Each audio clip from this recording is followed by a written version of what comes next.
did everything right, so why does life feel so wrong? We were fed a lie that if you do everything right, life will then reward you.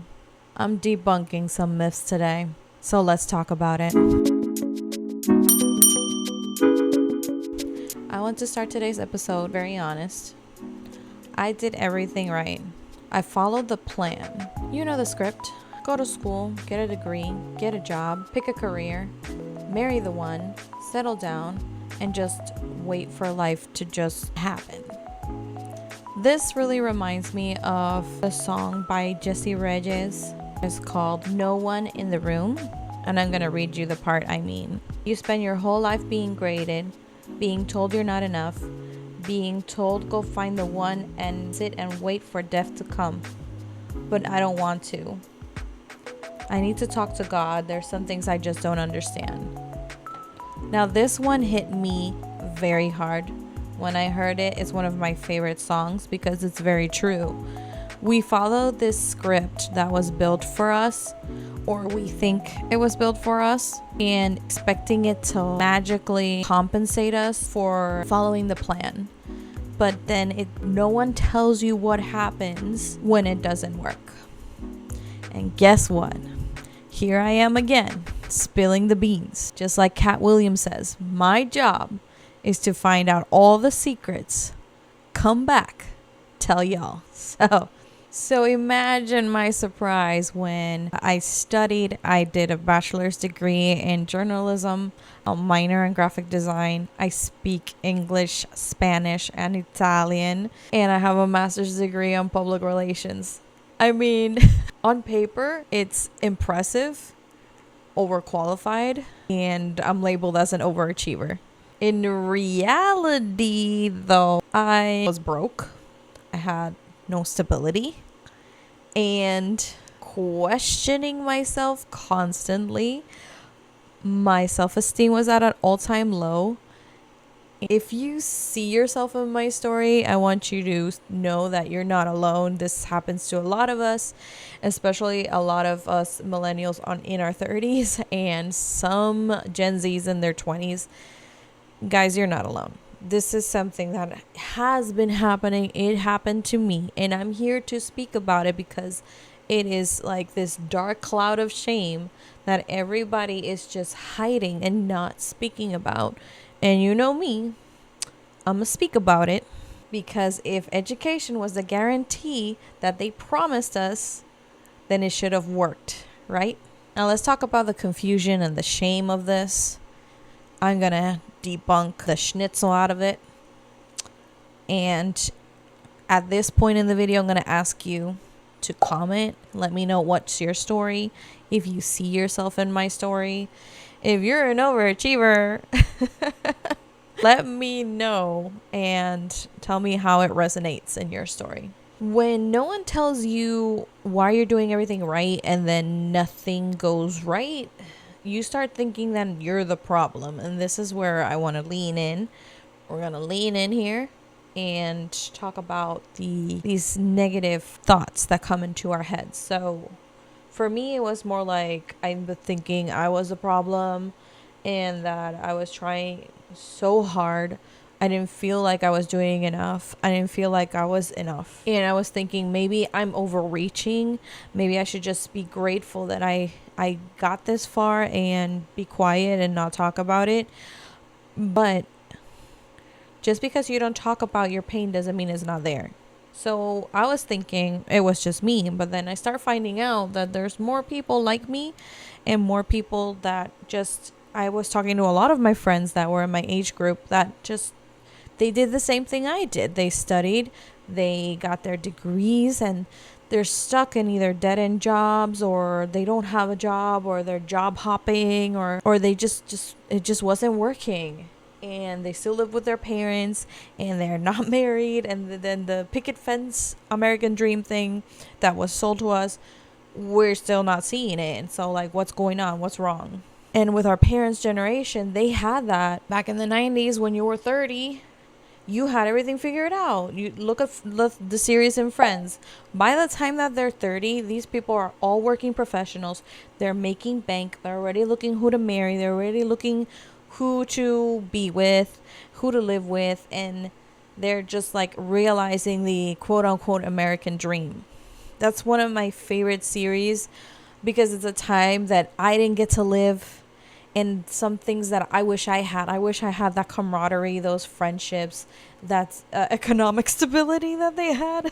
Like in the show, I don't know if it was really like that in 1994 because that's when I was actually being born. So I don't know if it was really like that. But when you look at the system and you actually do the research and you think about this, because that's what overachievers do.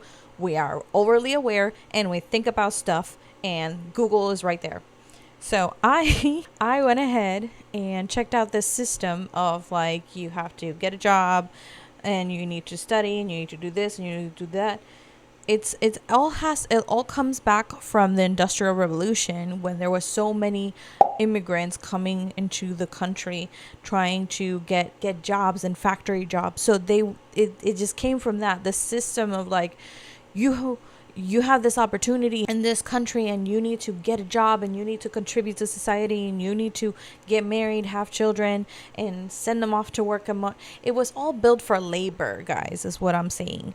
It wasn't built for happiness. It was not created for fulfillment. And that's what I want to bring to light, that this idea that we have about getting a degree, getting a job, getting a career, stay there forever, marry the one and wait for death to come. It's not built for happiness. It's not real. It was built for labor. And we've already overcome that part of history. And we're now in a whole new economic scenario. Most people are educated. Most people are working professionals. And the economy is super inflated right now. So we need to rewrite the story of what life is supposed to look like at a certain age and what life is supposed to look like for the following generation behind us, because I don't want them to suffer the same dumb idea that I had, that I was fed, and the promise that was made to us. Okay, the American dream is a promise that was made to people that came on a boat to Ellis Island to work in a factory from dusk to dawn so they could put food on their family's table. Okay? It's a propaganda that happened in the past to get cheap labor. If you read The Jungle, you'll see what really happened to families during the Industrial Revolution. And that's just a small plug, just so you understand and you realize the history of it all, the truth of it all, that it wasn't pretty. It was a lie. And it still is a lie that people keep repeating. So now that we know the truth, what do we do with this? We're going to call it what it is. It's imposter syndrome. And you're going to say, what? Where did you come with that? What? It's imposter syndrome because it's an impossible idea of who you think you should be, and you feel like an imposter because you're not that. Imposter syndrome explained. So we're going to name it. It's imposter syndrome. This is how we're going to get cured from this false idea. Now, because of this, now really had no confidence in myself, and I've been trying to start a YouTube channel. I believe I've mentioned this in a lot of my videos. If you see the 26 standards for 2026, I mention it, but this time I really want to really talk about it. It's that I started my YouTube channel back in 2018 when I was about 23. I want to say I would do videos about social media and things that I knew and about marketing.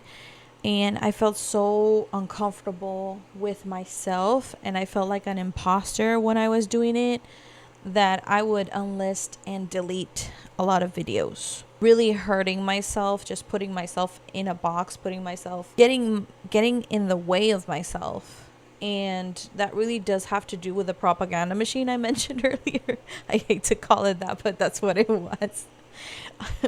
because it gets in your head, because you're supposed to be all these things. And where does being a YouTuber, like, where do you get off being a YouTuber, being like a content creator? Where do you get off being that when you're supposed to like get a career, get a husband, and have a picket fence? It wasn't computing with the story I was telling myself.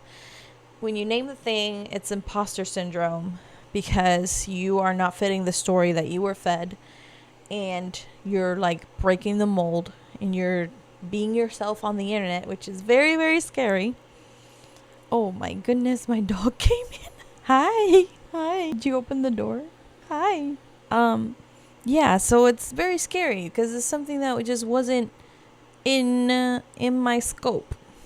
So I was very disappointed in myself that I actually did that to me and didn't give myself a chance to go ahead and be myself on the internet and continue with my YouTube channel and just go with it, no matter what shape it takes. Just let it take the shape that it wants to be. Don't try and control it. Just let it breathe. When we're fed this kind of narrative, I want you to really see if that narrative really fits to you and kind of put it aside as like, okay, when you're told a story about, like, let's say Cinderella, do you really think that you're Cinderella? No, it's just a story that was told about a girl that lived in God knows what time. So this story of the American dream is just a story. So I have to write my own story. And I invite you to start picking up a pen and writing your own story and see what happens.